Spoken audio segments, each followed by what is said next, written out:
కానీ ఆ లక్ష్మీపతి గారి గురించి ఆలోచిస్తేనే నాకు భయం వేస్తోంది. వాడు మన కుటుంబం ఎప్పుడెప్పుడు విడిపోతుందా అని ఎదురు చూస్తున్నాడు. అన్నయ్య, ఆ అమ్మాయే కాదు, ఈ ప్రపంచంలో మన కుటుంబం కంటే నాకేది ఎక్కువ కాదు.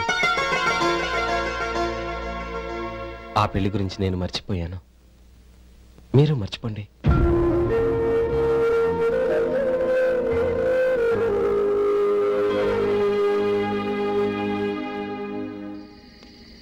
శేఖర్, నువ్వా? ఏంటి ఈ టైంలో వచ్చావు? నీతో ఓ విషయం మాట్లాడాలి. ఒకసారి బయటకు వస్తావా?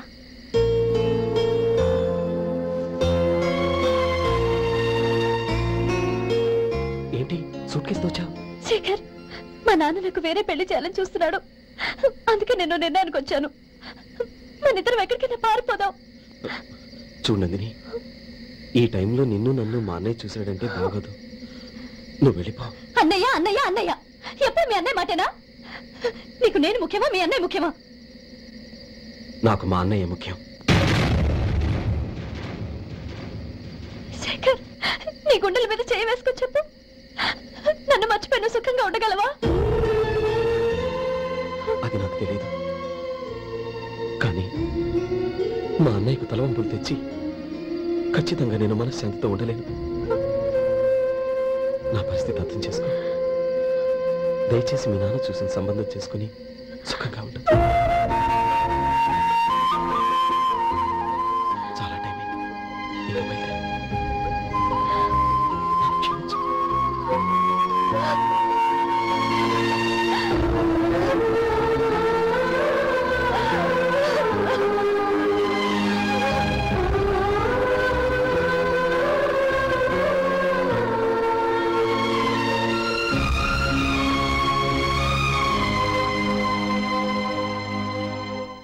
ఏంట్రా అలా మౌనంగా కూర్చున్నావు? ఏం లేదురా, కోరుకున్న అమ్మాయి రా పారిపోదామని వస్తే మా అన్నయ్య బాధపడే పనేది నేను చెయ్యలేను, నన్ను క్షమించని ఆ అమ్మాయిని పంపించేసేట్రా నా తమ్ముడు. అదిరా వాడికి నా మీద ఉన్న అభిమానం. ఇంతవరకు వాడు అడిగింది ఏదీ నేను లేదని లేదు. ఒక అన్నగా వాడి పట్ల నా బాధ్యతలన్నీ నెరవేర్చాను. అలాంటిది ఈరోజు వాడు మనసారా కోరుకున్న అమ్మాయిని వద్దని నేను ఎలా చెప్పగలనరా? వాడి సంతోషం కంటే నాకు కావాల్సిందే ఉంది. అందుకే నేను ఒక నిర్ణయానికి వచ్చాను. ఓపెనింగ్ స్టాక్ 31,700 అండి.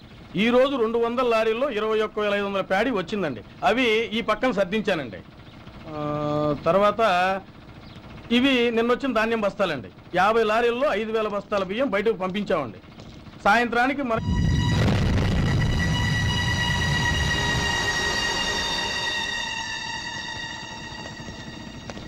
వీడెందుకు వచ్చాడు ఇక్కడికి? నమస్కారం. ఎందుకు వచ్చాడో అడుగు. నీ సహాయం అర్థించొచ్చాను.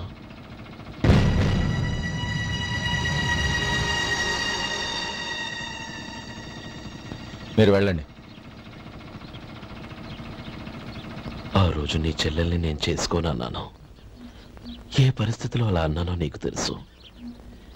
నేను చేసింది తప్పని నీకు అనిపిస్తే ఆ తప్పుకి నా తమ్ముడిని శిక్షించద్దు. మన మధ్య ఉన్న విరోధం తెలియక వాళ్ళు ప్రేమించుకున్నారు.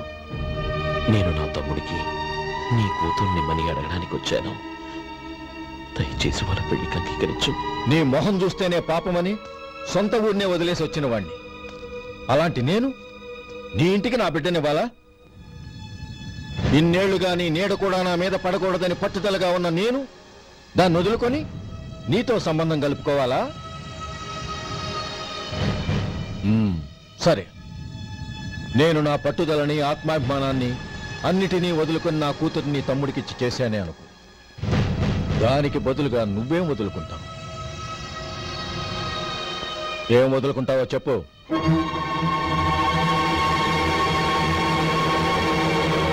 నీ ప్రాణాలు వదులుకుంటావా? అలాగే. నీ ప్రాణం వదిలితే నాకేంట్రా లాభం? నువ్వు దేని మీద అయితే ప్రాణాలు పెట్టుకున్నావో దాన్ని వదిలే. నీ తమ్ముళ్ళ మీదగా నువ్వు ప్రాణాలు పెట్టుకున్నావు. ఆ తమ్ముళ్లను వదిలే. అన్న అనే బంధానికి నువ్వు నీళ్లు వదిలేయాలి. ఎప్పుడు నీ తమ్ముడు నా కూతురి మెళ్ళలో తాళి కడతాడో అప్పుడే నీకు నీ తమ్ముళ్లకు ఉన్న అనుబంధం తెగిపోవాలి. నీ తమ్ముడు నా కూతురి మెళ్ళలో తాళి కట్టడానికి ముందే నువ్వు శాశ్వతంగా ఈ ఊరు వదిలి వెళ్ళిపోవాలి. వీటన్నిటికీ నువ్వు అంగీకరిస్తేనే ఈ పెళ్లికి నేను అంగీకరిస్తాను.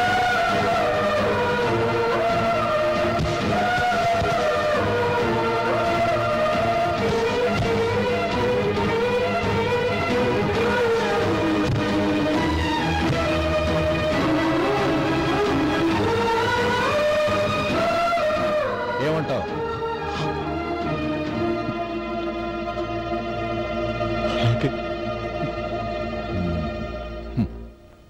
ప్రమాణం చేయి.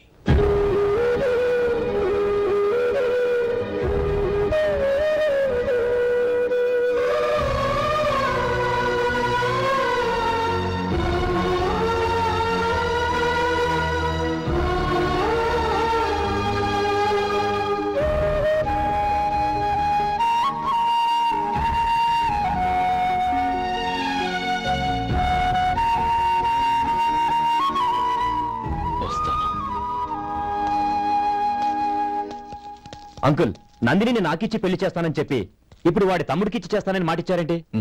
రే, నువ్వు నోరు మూసుకోరా. వీడి తమ్ముళ్ళు విడిపోవాలని ఇన్నేళ్లుగా ఎదురు చూశాను. ఇప్పుడు నా కల నిజం అవబోతోంది. నువ్వేం దిగులు పడకు. నీకు వేరే మంచి పిల్లని చూసి ఘనంగా పెళ్లి జరిపిస్తాను.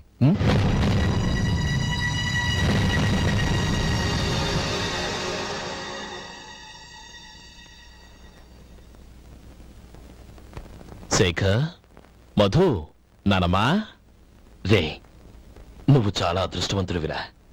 లక్ష్మీపతిని కలిశాను. పాప అనవసరంగా వాడిని అపార్థం చేసుకున్నావురా. వాడెంతో ఆప్యాయంగా నన్ను పలకరించాడు.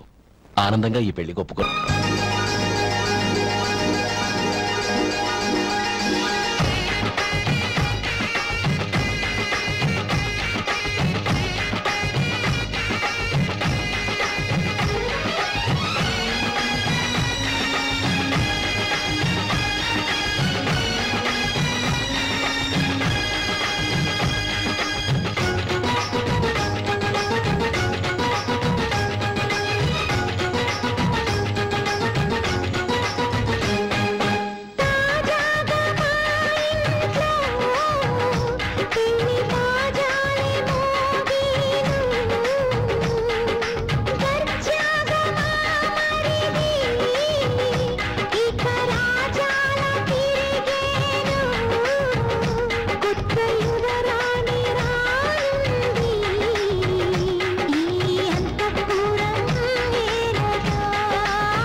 అనయ్య, ఏమిట్రా? నాకు పెళ్ళే పిల్లలు పుట్టాక వాళ్ళని నువ్వే పెంచాలి. వాళ్ళు నీ దగ్గర పెరిగితేనే ప్రేమానురాగాలకు అర్థమేంటో తెలుస్తుంది. అలాగేరా. నా దగ్గర కాకపోతే ఇంకెక్కడ పెరుగుతారు? వాళ్ళ తాతయ్య అమ్మమ్మ వచ్చి అడిగినా కూడా ఇవ్వను. సరేనా? థ్యాంక్ యూ అనయ్య.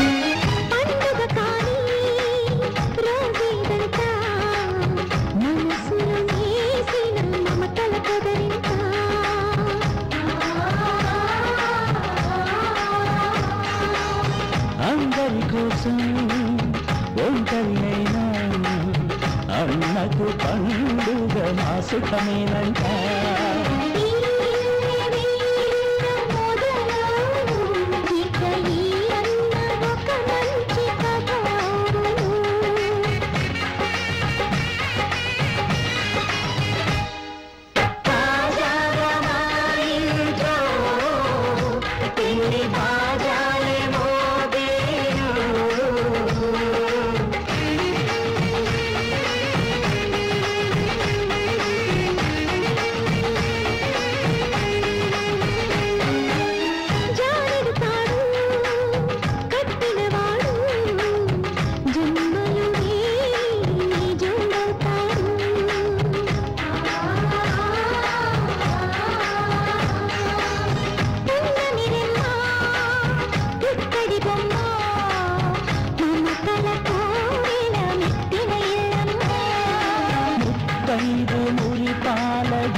గోపాలం, రే రే, మమ్మల్ని అందరినీ వదిలేసి వెళ్ళిపోతున్నావురా?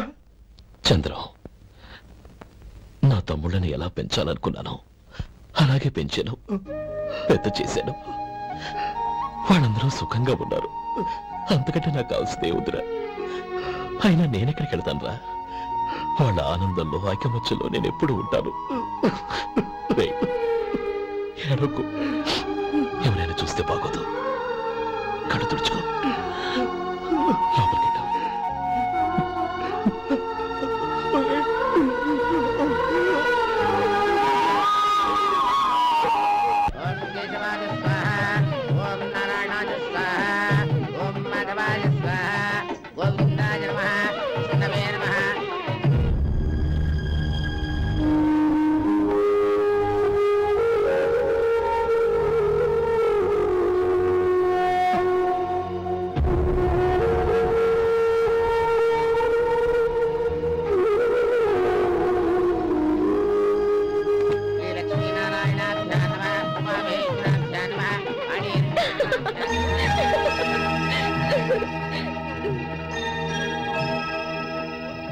మావయ్య, అన్నయ్య ఎక్కడ? పని మీద బయటికి వెళ్ళాడు, వచ్చేస్తాడు. అలాగా. నమస్కారం, రండి రండి.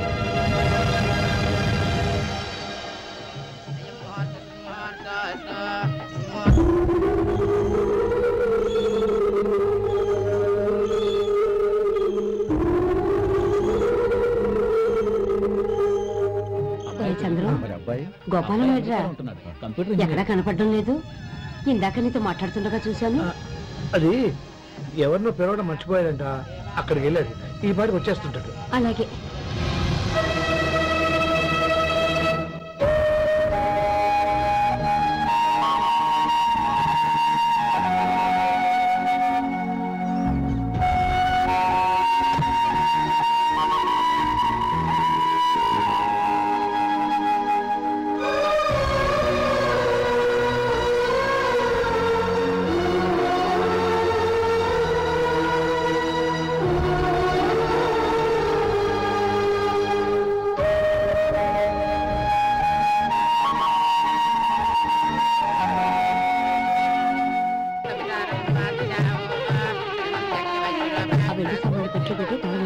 అలాగే.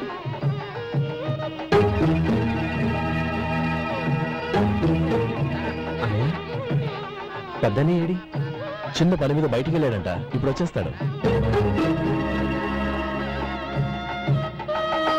భజంత్రీలు బాబు తాడిబుట్టు అందుకోండి. ఆపండి.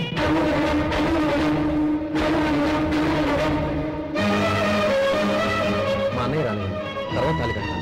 అదేంటి బాబు, ఆలస్యం అయితే దుర్ముహూర్తం వచ్చేస్తుంది. మా అన్నయ్య ఎప్పుడు వస్తాడో అప్పుడే నాకు మంచి ముహూర్తం. దుర్ముహూర్తం వచ్చాక తాళి కడితే శుభం కాదు. మా అన్నయ్య లేకుండా చేసే ఏ పనైనా నాకు శుభం కాదు. నేను తాళంటూ కడితే అది మా అన్నయ్య వచ్చిన తర్వాత. ఇక మీ అన్నయ్య రాడు. నువ్వు నోరుమై. ఏంటో అనేది? నేనన్నది పచ్చి నిజం. నా మాట మీద మీకేమైనా అనుమానం ఉంటే అసలు జరిగిందేంటో ఈయన్ని అడగండి. మావయ్య ఏంటిదంతా? అసలు ఏం జరిగింది? మీరందరూ నన్ను క్షమించండి.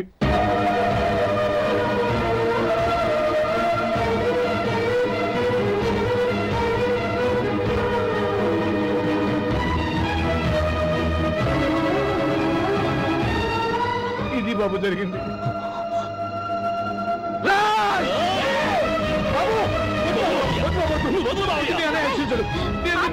చేసుకోండి. ఏదైనా గొడవ అయితే మన కుటుంబం గౌరవం ఏమవుతుంది? నా మాట వినండి. ఎంత గౌరవం చేశావు నాన్న? అన్నగారు లేకుండా ఆయనకి జీవితం లేదు, ఆయన లేకుండా నా బతుకు అర్థం లేదు. మా పెళ్లి పేరుతో ఆ దేవుణ్ణి ఎలా శిక్షించడానికి అసలు నీకు మనసు ఎలా వచ్చింది? అది కాదమ్మా. అందుకంటే నాకు ఇంత విషయం ఇచ్చి చెప్పండొచ్చుగా.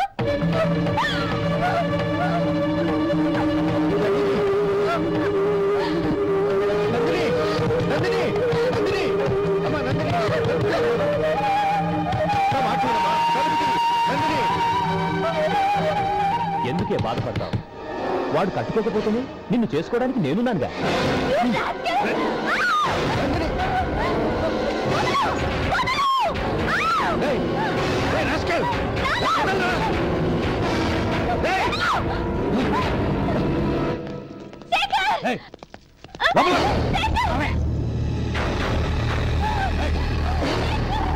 బాబు బాబు, నా మేనల్ని నా బిడ్డను ఎత్తుకుపోతున్నాడు. నా జీవితం నాశనం అయిపోతుంది. మీకు దండం పెడతాను, దాన్ని కాపాడండి. నీలాంటి వాడికి పుట్టిన దాంతో మాకేమిటి సంబంధం? ఎవరిని కాపాడాల్సిన అవసరం మాకు లేదు. ఒరేయ్ శేఖర్, తప్పురా. ఎప్పుడైతే అమ్మాయి నీతో పెళ్లి పీటల మీద కూర్చుందో అప్పుడే మన ఇంటికి గొడవలేనట్టు లెక్క. అవునండి, ఒక ఆడపిల్లని కాపాడలేకపోయామని బావగారికి తెలిస్తే మనల్ని క్షమించరు. నానమ్మ, వీళ్ళని తీసుకుని ఇంటికి వెళ్ళు. శేఖర్, గోపి మీరెళ్ళి అన్నయ్య వెతకండి. నందిని విషయం నేను చూసుకుంటాను. వాడు ఎక్కడికి తీసుకెళ్ళి ఉంటాడు?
దండ పెడతాను, చంపదు.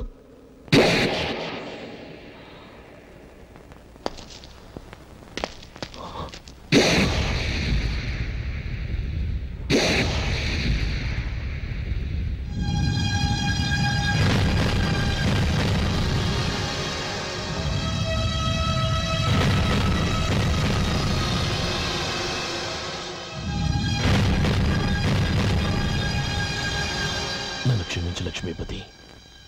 ఏ పెళ్లి జరగాలని నేను ఊరు వదిలి వెళ్ళిపోతాం అనుకున్నాను. ఆ పెళ్లి ఆగిపోతుందని తెలిసి ఆగలేక వచ్చాను. నేను వెళ్ళిపోతాను. అయ్యా, ఏమిటిది? లే.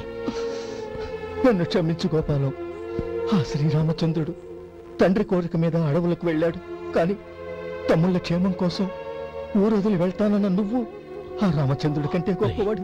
ఏమిట్రా ఇది? గతంలో జరిగిన దాన్ని మనసులో పెట్టుకుని మూర్ఖంగా ప్రవర్తించాను.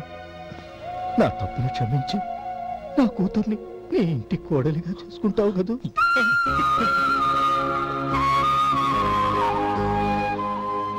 బావా, నా మనసులో ఉన్న కోరిక చెప్పనా? చెప్పు బావా. నాకింకో జన్మంటూ ఉంటే నీ తమ్ముడిగా పుట్టాలనుందిరా.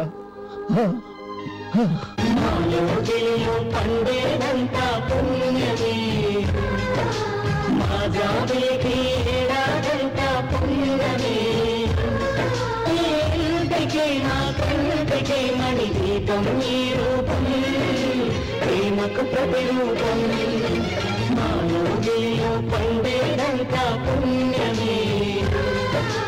మా జాబిలికి ఏడాదంతా పుణ్యమే.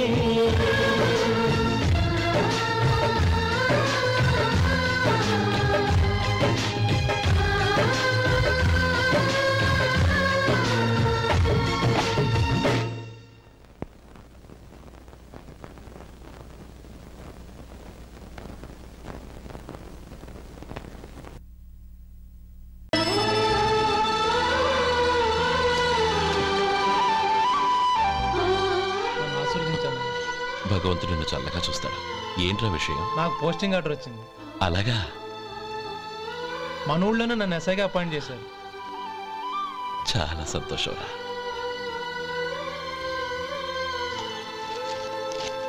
అన్నయ్య, నాకు కాదురా, ముందు మీ ఆవిడికి పెట్టు. ఇదంతా అమ్మాయి అదృష్టం. నీకు ఉద్యోగం రావాలని ఎన్ని నోములు నోచిందో, ఎందరు దేవుళ్లకు మొక్కిందో. వెళ్ళి మీ ఆవిడికి పెట్టు. అరే, ఏంటమ్మా ఇది? లేదు బావగారు, నా మొహం చూస్తే ఎలాంటి పనైనా నాశనం అయిపోతుందని, నేను నష్ట జాతకురాలని మా నాన్న ఎప్పుడు అంటుండేవారు. అదే నా మనసులో నాటుకుపోయింది. ఆ రోజు మీరు కుంకుమ భరిని అడిగినప్పుడు శుభమా అంటూ పెళ్లి చేసుకోబోయే ఆ పిల్లకి నా చేతులతో కుంకుమించానంటే ఎక్కడ శుభం జరుగుతుందోనని భయపడ్డానండి. అందుకేనండి మీరు బయటికి వెళ్తూ గొడుగు అడిగినా ఇవ్వకపోవడం, ఏదో రాకపోవడం. అంతేగాని నా బతుకులో వెలుగు నింపిన మిమ్మల్ని అవమానించేంత దుర్మార్గురాలి కాదండి. ఏంటమ్మా ఇది? చిన్నపిల్లల లేదండి, నాకు అదృష్టం ఉందని, నా పూజకు ఓ విలువ ఉందని మొట్టమొదటిసారి అందు మీరే. ఈ క్షణమే నా ప్రాణాలు పోయినా పర్వాలేదు బావగారు, ఆ ఒక్క మాట చాలు. ఊరుకో. మంచి చెట్లకు మనుషులే కారణమైతే ఇక గుళ్ళెందుకు, దేవుళ్ళెందుకు? పిల్లెదురొస్తే అశుభమని, నక్కతోక తొక్కితే శుభమని అంటారు. అలా అయితే అందరూ ఇళ్లలో నక్కల్నే పెంచుకోవచ్చుగా. అలా ఎందుకు చేయరు? మంచి చెడు అన్నది మనుషుల మనసుల్లో ఉంటుందమ్మా, ఆశీర్వదించే చేతుల్లో కాదు. ఇక మీదట నేనెప్పుడూ నీ కళ్ళలో నీళ్లు చూడకూడదు, సరేనా? రే, అమ్మాయికి తీపి తినిపించు.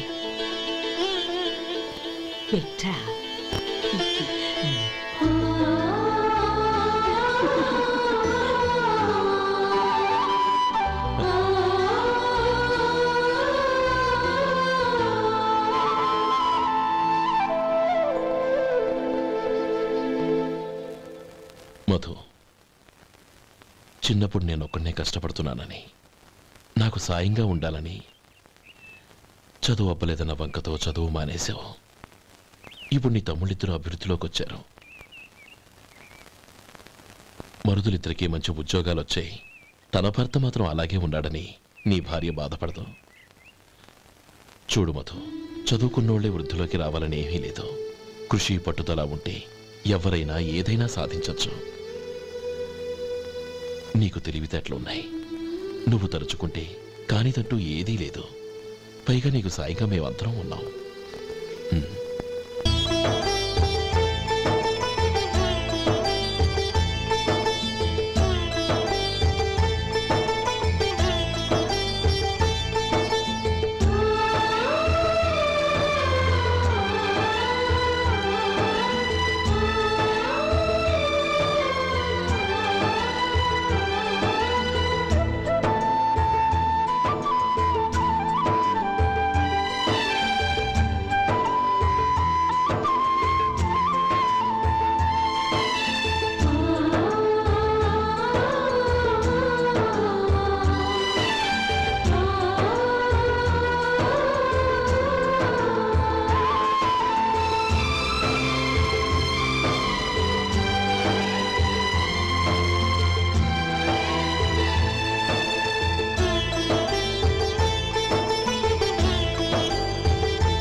రా బాబు రా. నమస్కారం అండి.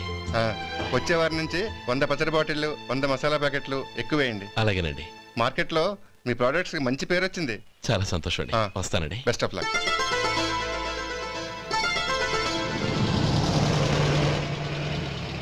ఆ బాక్స్ లోపల పెట్టవా? అలాగే సార్. ఇక మీద మీ ఆర్డర్లు సగం వేయండి, సరిపోతుంది. అదేంటండి? మీ పచ్చళ్ళు అమ్ముడుపోక చాలా స్టాక్ అలాగే ఉండిపోయింది. ఇప్పుడు అందరూ రుచి పచ్చళ్ళు రుచి మసాలానే అడుగుతున్నారు. మా నల్లుడి గురించి తక్కువగా అంచనా వేశారు కదా, ఇప్పుడేమంటారు? ఎలాగైతేనే అతను వృద్ధిలోకి వస్తే చాలు. వాళ్ళు బాగుంటే నాకు సంతోషమేగా. ఎవడ్రా వాడు? ఇన్నాళ్ళుగా వ్యాపారం చేస్తున్నాను, నిన్నగాక మొన్న వచ్చినోడు వాడు నాకు పోటీయా? వాణ్ణి పెరగనివ్వకూడదు. వాణ్ణి ఇక్కడికి రప్పించండి, నేను మాట్లాడతాను.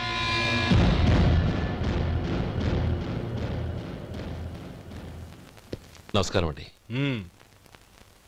రమ్మన్నారంట? నీ పచ్చళ్ళ కంపెనీ మూసేయాలి. నీకెంత కావాలి? 5 లక్షలు ఇస్తాను. చాలా? 5 లక్షలు కాదు, 50 లక్షలు ఇచ్చినా నా కంపెనీ మూయడం జరగదు. బాగా ఆలోచించుకొని చెప్పు. ఈ వ్యాపారంలో పుట్టి పెరిగినోడ్ని, నాతో పోటీ పడకు. నా చేతి కింద 6,000 మంది పనిచేస్తున్నారు. ఆంధ్ర మొత్తం నాకు బ్రాంచులు ఉన్నాయి. నేనే మార్కెటింగ్ చేయలేకపోతున్నాను. ఆఫ్టర్ ఆల్ ఒక కుటీర పరిశ్రమలా పెట్టుకొని నువ్వెలా మార్కెటింగ్ చేయగలవు? 6,000 మంది వర్కర్స్ని పెట్టుకుని ఆంధ్ర మొత్తం బ్రాంచీలున్న మీరే నా కంపెనీ చూసి భయపడుతున్నారంటే నా సరుకులో నాణ్యత ఉందనేగా. ఆ నాణ్యత ఉన్నంత వరకు నాకెవరూ పోటీ కాదు. ఈ ప్రపంచంలో నేను ఎక్కడైనా మార్కెట్ చేయగలను. వస్తాను.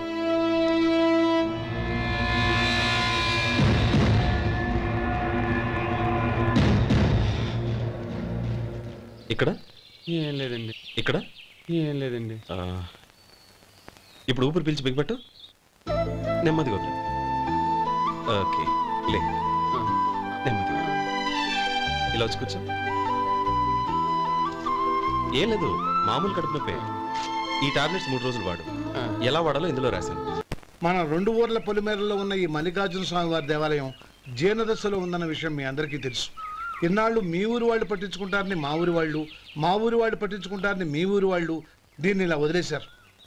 ఈ గుడి మీ ఊరికి ఎంత ముఖ్యమో మా ఊరికి అంతే ముఖ్యం. కాబట్టి మన ఇరు గ్రామ ప్రజలు కలిసి దాన్ని బాగు చేయించి కుంభాభిషేకం చేయించాలనే సదుద్దేశంతో ఒక కమిటీని ఏర్పాటు చేశాం. ఈ కమిటీలో 2 గ్రామాలకు సంబంధించిన ప్రముఖులు ఉన్నారు. కమిటీ ప్రెసిడెంట్గా ఎవరిని ఎన్నుకోవాలనే విషయంలో శ్రీ గోపాలరావు గారి పేరు, శ్రీ లక్ష్మీపతి గారి పేరు పరిశీలనలోకి వచ్చాయి. అందువలన మేమందరం బాగా ఆలోచించి తర్జన భర్జనలు చేసిన మీదట శ్రీ గోపాలరావు గారే అన్ని విధాలా ప్రెసిడెంట్ పదవికి అర్హులని ఈ కమిటీ నిర్ణయించడం జరిగింది.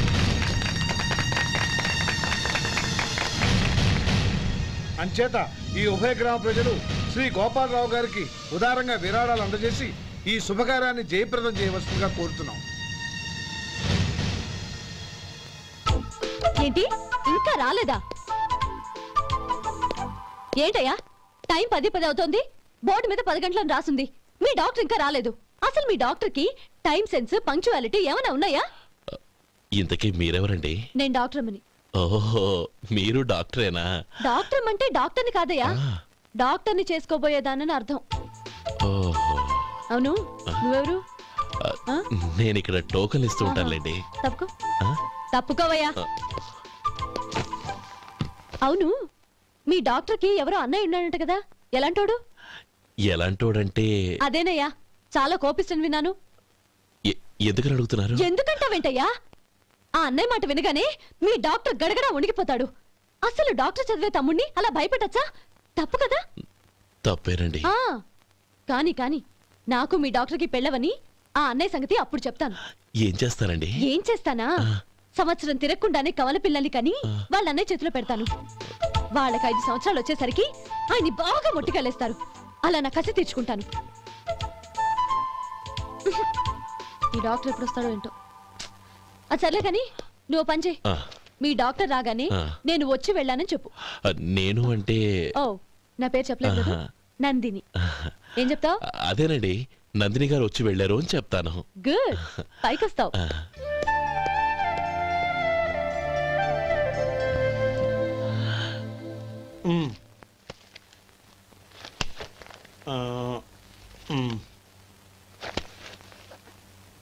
దీంతో మొత్తం 4,98,200 అయ్యాయి. పోతే నువ్వు ఇచ్చినంత ఇవ్వలేకపోయినా ఈ దైవకార్యానికి నా వంతు చందా 1800. దీంతో మొత్తం 5 లక్షలు పూర్తి. సరేరా, నేను ఈ డబ్బు తీసుకుని పట్నం వెళ్ళి బ్యాంక్ లో వేసొస్తాను. అలాగే, నేను నీతో వద్దాం అనుకున్నాను రా, అనుకోకుండా సాయంత్రం ఇన్స్పెక్షన్ వచ్చింది. పర్వాలేదులే, వెళ్ళొస్తాను.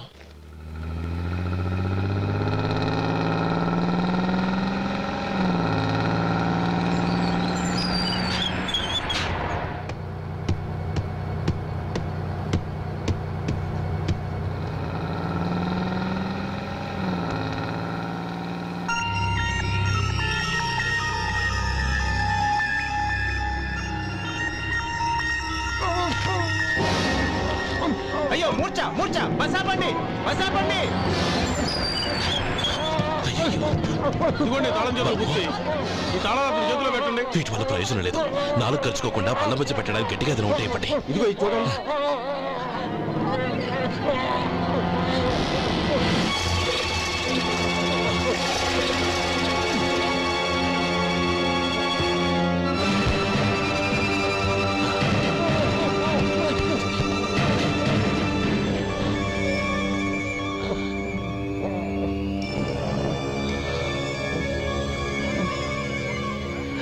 మీరు వెళ్ళి మీ సీట్లో కూర్చోండి, కొంచెం గాలాన్ని పట్టి. ఇప్పుడు ఎలా ఉంది బాబు?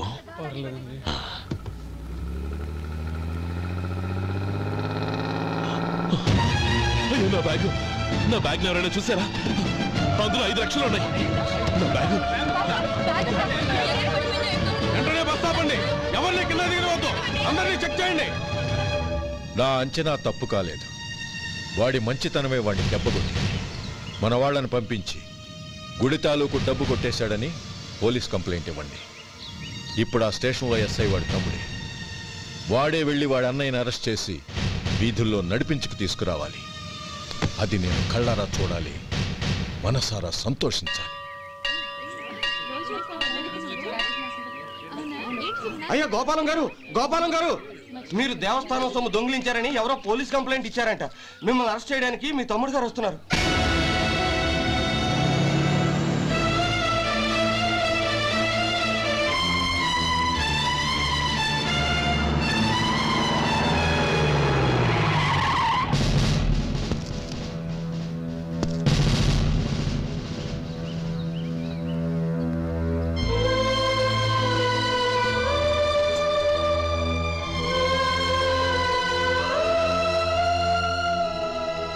చూడు గోపి, ఎప్పుడు నువ్వు ఉద్యోగంలో చేరావో అప్పుడే తనా పరానే తేడా మర్చిపోవాలి.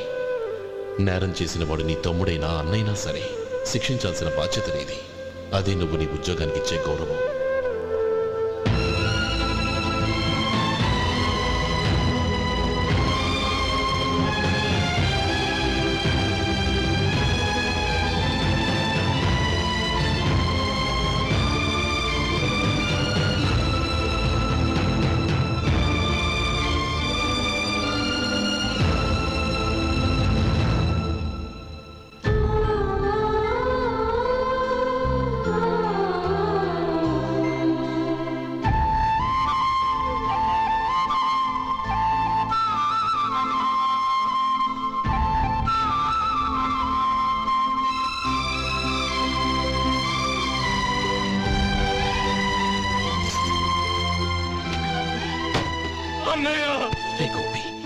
ఏమిట్రా ఇది?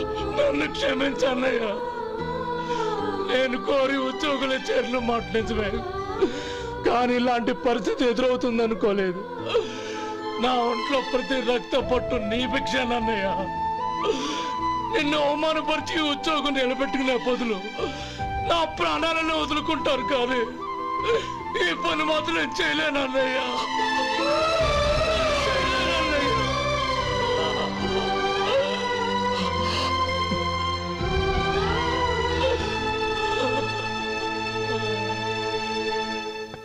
ఏరా, ఇన్నేళ్లు కష్టపడి సంపాదించిన ఉద్యోగానికి రాజీనామా చేస్తావా? కనీసం నీ పెళ్ళాం ఏమనుకుంటుందోనని ఆలోచించావా? ఇందులో అనుకోవడానికి ఏముంది మామగారు? ఎండనక వాననక కష్టపడి ఓ తండ్రి కంటే ఎక్కువగా ఈయన్ని పెంచి పెద్ద చేశారు బావగారు. అలాంటి దేవుణ్ణి అరెస్ట్ చేసే ఆ ఉద్యోగం ఈయనకు అవసరం లేదు. బాగుంది. అన్నకు తగ్గ తమ్ముడు, తమ్ముడికి తగ్గ పెళ్ళాం. సరే, మీ ఇష్టం. నానమ్మ, అన్నయ్యడి. నమస్కారం అండి. ఓ, నువ్వా? రా కూర్చో. పర్వాలేదండి. ఏంటి ఇలా వచ్చావు? ఆ రోజు నా కంపెనీని మూసేయమన్నారు. ఇప్పుడు నేను మూసేయడానికి సిద్ధంగా ఉన్నాను. దానికి ప్రతిఫలంగా నాకు 5 లక్షలు కావాలి. అలాగే, నీకు కావాల్సిన 5 లక్షలు నేను ఇస్తాను. చాలా థ్యాంక్స్ అండి. కానీ మీరు మీ కంపెనీని మూసేయక్కర్లేదు. సార్? అవును మిస్టర్ మధు, మీ అన్నగారికి జరిగిన అన్యాయం గురించి తెలుసుకున్నాను. మీ కుటుంబం గురించి కూడా విన్నాను. సహజంగా అందరూ ఐకమత్యానికి ఉదాహరణ రామలక్ష్మణులు అంటారు. కానీ ఆ రామలక్ష్మణులు ఎలా ఉంటారనేది పుస్తకాల్లో చదవడం తప్ప ఎవ్వరూ చూడలేదు. మీ అన్నదమ్ములను చూస్తే ఆ రామలక్ష్మణులు ఇలాగే ఉండేవారేమో అనిపిస్తుంది. అలాంటి కుటుంబానికి ఇలాంటి ఇబ్బంది రావడం నిజంగా దురదృష్టం. రామునికి హనుమంతుల్లా కాకపోయినా ఏదో ఉడతాభక్తిగా నా వల్ల వీలైన సహాయం ఈ 5 లక్షలు తీసుకో. మీ కంపెనీ పేరు మీదే అన్ని సరుకులు తయారు చేయండి. నేను వాటిని ప్రపంచమంతా మార్కెటింగ్ చేస్తాను. సార్, మీ రుణం ఉంచుకోను, తొందరలోనే తీర్చేస్తాను. స్నేహితుల మధ్య రుణాలేంటి మధు? We are friends.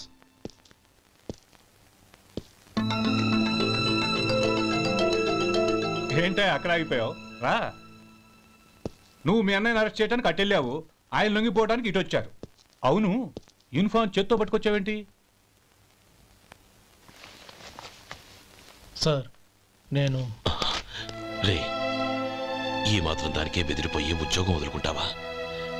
నువ్వు ఇలాంటివి ఎన్నో సమర్థవంతంగా ఎదుర్కోవాలి. నిన్ను నేను ఎస్పీగా చూడాలి. అది కాదన్నయ్య. ఇంకేం మాట్లాడకు. ఇన్స్పెక్టర్ గారు, నన్ను లాకప్లో పెట్టండి. ఆగండి సార్, ఆ డబ్బు ఎక్కడికి పోలేదు, నేనే తీసి జాగ్రత్త చేశాను. ఈ విషయం అన్నయ్యకి తెలియక బ్యాగులో డబ్బు కనబడకపోవడంతో అది పోయిందనుకున్నాడు. నేను పట్నం నుంచి వచ్చేసరికి జరిగిన గొడవంతా తెలిసిందే. రే మధు, జరిగిన దానికి నన్ను క్షమించనయ్యా. ఇంటికి వెళ్ళాక అన్ని వివరంగా చెప్తాను. సార్, ఇదిగోండి 5 లక్షలు. ఇది కమిటీ వాళ్ళకి అప్పగించి ఈ కేసు కొట్టేయండి సార్. భలే వాడివయ్యా, తీసినప్పుడు ఒక మాట ఆయనతో చెప్పుండొచ్చుగా. అనవసరంగా పెద్ద స్టేషన్ వరకు రప్పించావు. Sorry sir. అన్నయ్య, మీరింటికి వెళ్ళండి, నేను లెక్క అప్ప చెప్పేసి వస్తానండి. అలాగే. ఎలా దెబ్బ కొట్టాలన్నా కుదరటం లేదు. అయినా వీళ్ళకు ఉన్న పళ్ళంగా 5 లక్షలు ఎలా వచ్చాయి? అదే బావా, నాకు అర్థం కావటం లేదు. నీకు అర్థమైతే ఆశ్చర్యపడాలి కానీ అర్థం కాకపోతే ఆశ్చర్యం ఏముంది? Useless fellow.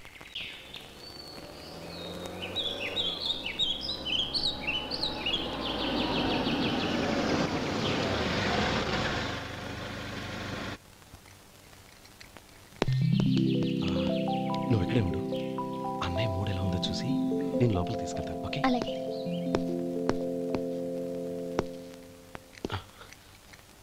అన్నయ్య, ఏంట్రా? నేను చాలా రోజుల నుంచి నీకు విషయం చెప్తున్నాను, గుర్తుందా? ఏ విషయం? అదే అన్నయ్య, నేను ఓ అమ్మాయిని లవ్. ఓహో, లవ్ చేస్తున్నావా? ఆ విషయం నువ్వు నాకెప్పుడు చెప్పావురా? ఊళ్ళో అందరూ అనుకుంటుంటే నేను విన్నాను. సారీ అన్నయ్య, నీకు చాన్నాళ్ళుగా చెప్పాలనుకుంటున్నాను కదా, అందువల్ల చెప్పేశానేమో అనుకున్నాను. ఓహో, ఆ అమ్మాయి వచ్చిందన్నయ్య, బయట నిలబడి ఉంది. బయట నిలబెట్టడం ఏమిట్రా? లోపలికి తీసుకురా. అలాగే అన్నయ్య. ఏయ్, అన్నయ్య మంచి మూడ్లో ఉన్నాడు, రా. కమ్.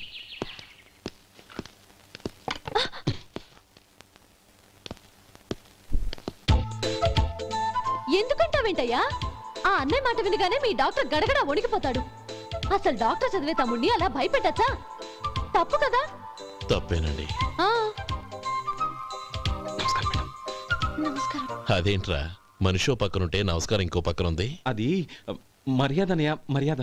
ఆహా, అవును, నీ పేరేంటమ్మా? నందిని. ఆ నందిని. నందిని అన్నయ్య. ఏ ఆ ముక్క తను చెప్పలేదా? పెద్దలంటే మహాగౌరవం అన్నయ్య.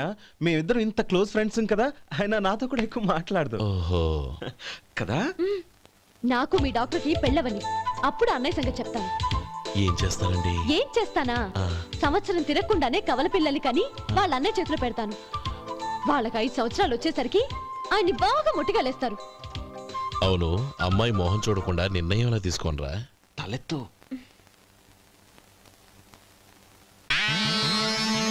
ఏం చెప్తా? అదేనండి, నందిని గారు వచ్చి వెళ్ళారని చెప్తాను. గుడ్, పైకొస్తావు. ఈయన మీ అన్నయ్య? అవును.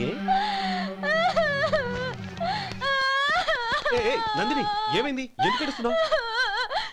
ఈయన మీ అన్నయ్యని తెలియక తెలియక హాస్పిటల్ దగ్గర మర్యాద లేకుండా దురుసుగా మాట్లాడాను. ఆయన పెళ్లి ఒప్పుకోరు. ఊరుకో, అలాంటి చిన్న చిన్న విషయాల్ని మా అన్నయ్య పట్టించుకోడు. అయినా నేను కన్విన్స్ చేస్తాను కదా. ఆయనకంత అవమానం జరిగాక ఎందుకు కన్విన్స్ అవుతారు? చూడు, నువ్వు వేరే పెళ్లి చేసుకొని నీకు పుట్టబోయే బిడ్డకు నా పేరు పెట్టుకో. ఏంటా మాటలు? నేనే నుయ్యగుయ్య చూసుకుంటాను. అదిగో ఆ చూపు చూడు, ఆ చూపు ఒకలా ఉంది.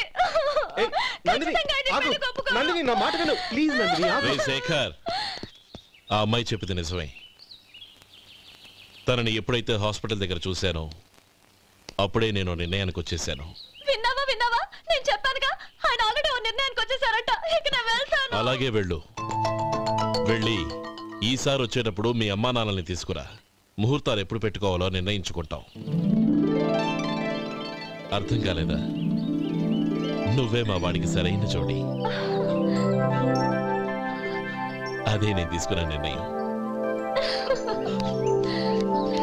థ్యాంక్ యూ బావగారు, నన్ను ఆశీర్వదించండి. లేమ్మా, శీఘ్రమేవ కళ్యాణ ప్రాప్తిరస్తు.